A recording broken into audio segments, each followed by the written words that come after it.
Welcome to Aditya classes. आज मैं 12 class के केमिस्ट्री के सेकेंड चैप्टर सेकेंड यूनिट जो सॉल्यूशन है उसमें सॉल्यूशन का इंट्रोडक्शन देने जा रहा हूं। सॉल्यूशन एक्चुअल में है क्या, तो एग्जांपल सबसे पहले बता रहा हूं कि अगर हमने एक गिलास पानी लिया और इस पानी में हमने थोड़ा सा चीनी डाल दिया, शुगर, तो ये इसको जो ये शरबत बन गया that is your homogeneous mixture.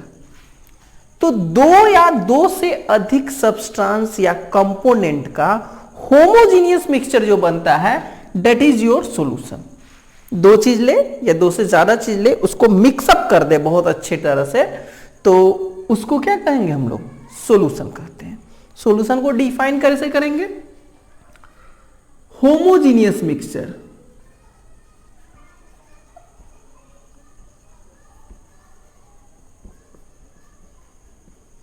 of two or more substance, two or more।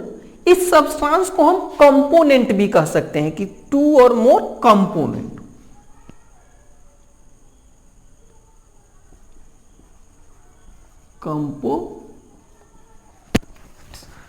Homogeneous mixture of two or more component are called EOUS।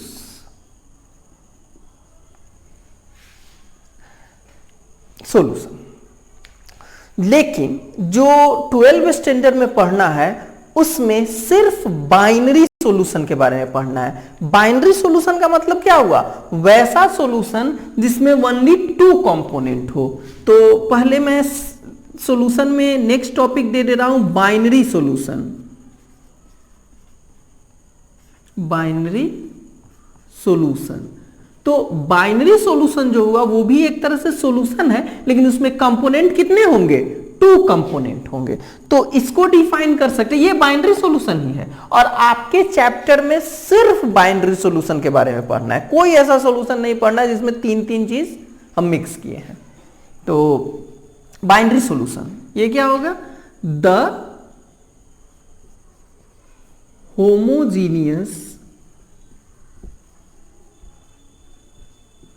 mixture of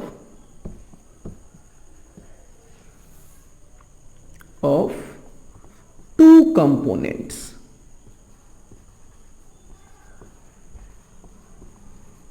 components, ठीक है। इसका एग्जाम्पल अगर देखें तो यहां पे भी जो हमने एग्जाम्पल दिया है वो सॉल्यूशन भी है, होमोजीनियस है, बाइनरी सॉल्यूशन भी है। जैसे यहां पे हमने क्या रखा है? वाटर और शुगर का सॉल्यूशन। जैसे वाटर एंड शुगर सॉल्यूशन, ये आपका क्या हो गया? Binary solution. इसमें दो कंपोनेंट है, एक कंपोनेंट वाटर है और दूसरा शुगर।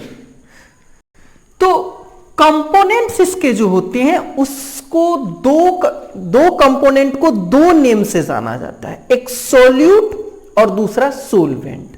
यानी कि ये जो आपका सॉल्यूशन है ये दो कंपोनेंट से मिलकर बना है। पहला कंपोनेंट हो गया सोलवेंट और दूसरा हो गया सॉल्यूट, ठीक है। सोलवेंट और सॉल्यूट। अब सोलवेंट और सॉल्यूट में मेजर डिफरेंस क्या है? तो जो लार्ज अमाउंट में हो, जैसे पानी और चीनी का जब शरबत बनाते हैं तो पानी ज्यादा हम लोग लेते हैं, चीनी थोड़ा सा लेते हैं, तो दिखाई कौन देता है? पानी। तो पानी क्या हो गया? Solvent.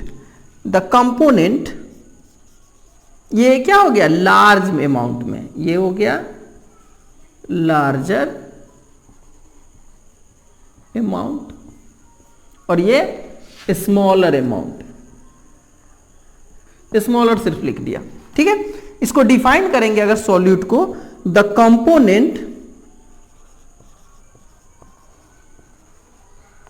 Which is present in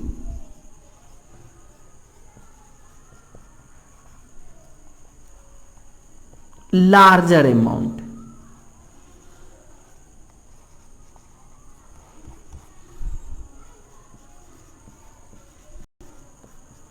तो वो क्या कहलाएगा, सोलवेंट कहलाएगा। और सॉल्यूट क्या कहलाएगा, उसके जस्ट अपोजिट में जो लेसर अमाउंट में प्रेजेंट हो। The component which is present in a smaller या lesser amount, तो वो क्या कहलाएगा, सॉल्यूट कहलाएगा। और जो लार्जर अमाउंट में हो वो क्या कहलाएगा, सोलवेंट। क्या देखा हमने, solution, homogeneous mixture of two or more substance, लेकिन पढ़ना कितना है, two substance, that is binary solution. Binary solution क्या हो गया, homogeneous mixture of two components. Two components जैसे वाटर और शुगर को मिक्स करके हमने रख लिया, तो एक कंपोनेंट वाटर हुआ, दूसरा कंपोनेंट शुगर हुआ। अब दो कंपोनेंट में जो कंपोनेंट लार्ज एक्सेस में हो, जो लार्जर अमाउंट में हो, जो विजिबल होता है, उसको हम लोग सोलवेंट कहते हैं, the component which is present in larger amount. और सॉल्यूट जो स्मॉलर अमाउंट में प्रेजेंट होता है, जैसे यहां पे वाटर हो जाएगा और यहां पे शुगर हो जाएगा।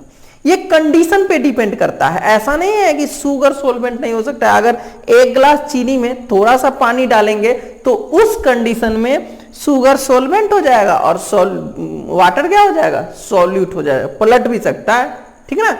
तो यहां पे क्या हुआ, हमने सॉल्यूशन, बाइनरी सॉल्यूशन, सोलवेंट और सॉल्यूट के बारे में पढ़ा, ठीक। उसके बाद पढ़ना है टाइप ऑफ सॉल्यूशन, वो इसमें मैं बता दे रहा हूं, कुछ सोलवेंट और सॉल्यूट के बेस पर टाइप ऑफ सॉल्यूशन पढ़ने हैं। इसको मिटा रहा हूं।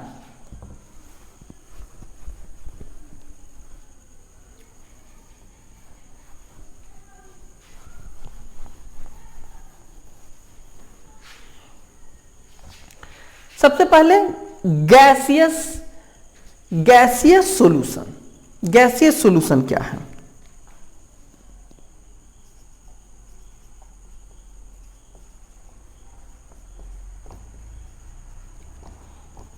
वो सॉल्यूशन जिसमें सोलवेंट जो हो वो गैस हो। जब सोलवेंट गैस रहेगा तो हम विजिबिलिटी हमारी जो होगी, हम देखेंगे किसको, गैस को। वो जो सॉल्यूशन रहेगा दिखाई देगा just as a gaseous state में, तो उसको हम लोग कहेंगे गैसियस सॉल्यूशन। दो सॉल्यूशन सिंपली लिख सकते हैं, solution with gas as a solvent. छोटा सा हो जाएगा definition, solution with gas as a solvent। Solvent उसका क्या होना चाहिए, गैस। अगर गैस सोलवेंट है तो वो गैसियस सॉल्यूशन कहलाएगा। सिंपल सा एग्जांपल इसका क्या हो जाएगा, एयर जो है उसमें गैस मेन रहता है और उसमें कुछ वाटर वेपर वगैरह वगैरह मिक्सअप रहते हैं, ठीक है। तो ऐसा भी कह सकते हैं, solution of hydrogen and oxygen, oxygen and nitrogen air के लिए सबसे अच्छा एग्जांपल हो जाएगा। Solution of oxygen and nitrogen, ठीक है। ऑक्सीजन में वाटर वेपर भी अगर मिक्स है तो वो भी गैसियस सॉल्यूशन, थोड़ा सा वाटर वेपर मिक्स है या वाटर का ड्रॉपलेट मिक्स है। वाटर वेपर तो फिर गैस गैस का हो गया, वाटर ड्रॉपलेट भी होगा तो भी सब क्या हो जाएगा, गैसियस सॉल्यूशन। नेक्स्ट क्या आएगा, नेक्स्ट आपका आ जा रहा है लिक्विड सॉल्यूशन। लिक्विड सॉल्यूशन में सेम वे में सारा कुछ डिफिनीशन में वही रहेगा, सिर्फ solution with a liquid as a solvent। जिसमें सोलवेंट लिक्विड हो उसको क्या कहेंगे हम लोग, लिक्विड सॉल्यूशन। सॉल्यूट कुछ भी हो, सॉल्यूट गैस भी हो सकता है, लिक्विड भी हो सकता है, सॉलिड भी हो सकता है। जैसे फर्स्ट में हमने एग्जांपल देखा था और एक नया एग्जाम्पल भी देख लीजिए, जैसे जो फिश वगैरह है अपने गिल्स से वाटर में डिसॉल्व ऑक्सीजन को ऑब्जर्व करती है। कैसे? यानी कि वाटर में ऑक्सीजन डिसॉल्व रहता है, तो ये सॉल्यूशन जो हुआ उसमें दिखाई क्या देता है? वाटर दिखाई देता है। वाटर लिक्विड है, तो उसको हम लोग कहेंगे लिक्विड सॉल्यूशन। लिक्विड सॉल्यूशन का एग्जांपल हमने बताया, सॉल्यूशन ऑफ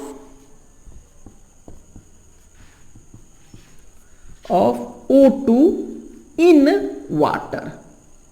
H2O लिख दे रहा हूं।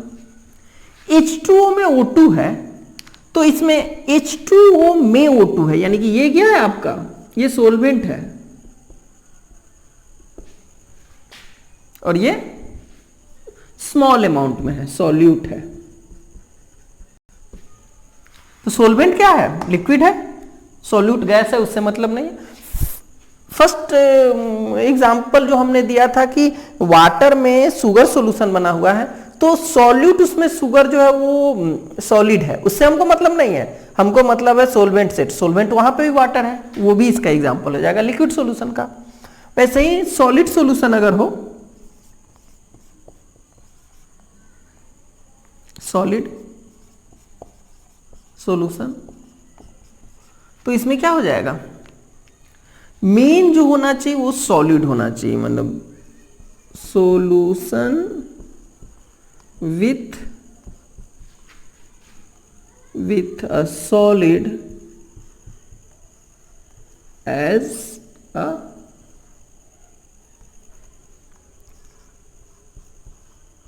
solvent।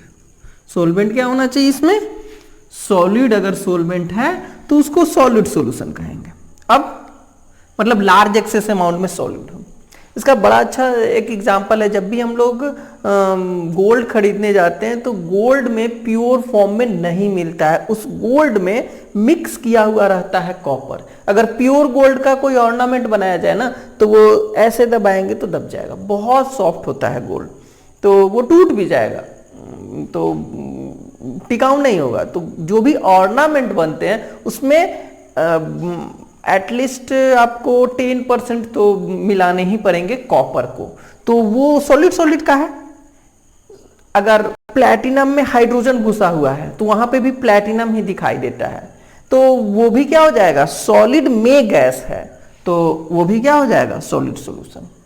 यहां पे एग्जांपल जो बुकिस है वही लिख दे रहा हूं कि सॉल्यूशन ऑफ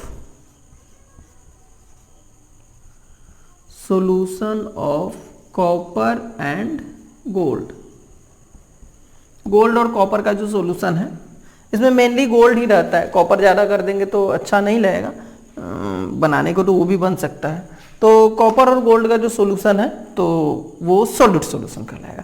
इस तरह से आपने देखा सॉल्यूशन क्या है, बाइनरी सॉल्यूशन क्या है, सोलवेंट और सॉल्यूट क्या है, और गैसियस सॉल्यूशन, लिक्विड सॉल्यूशन और सॉलिड सॉल्यूशन। इसमें इतना ही। नेक्स्ट क्लास में हम कंसंट्रेशन के बारे में डिस्कस करेंगे। Thank you for watching this video.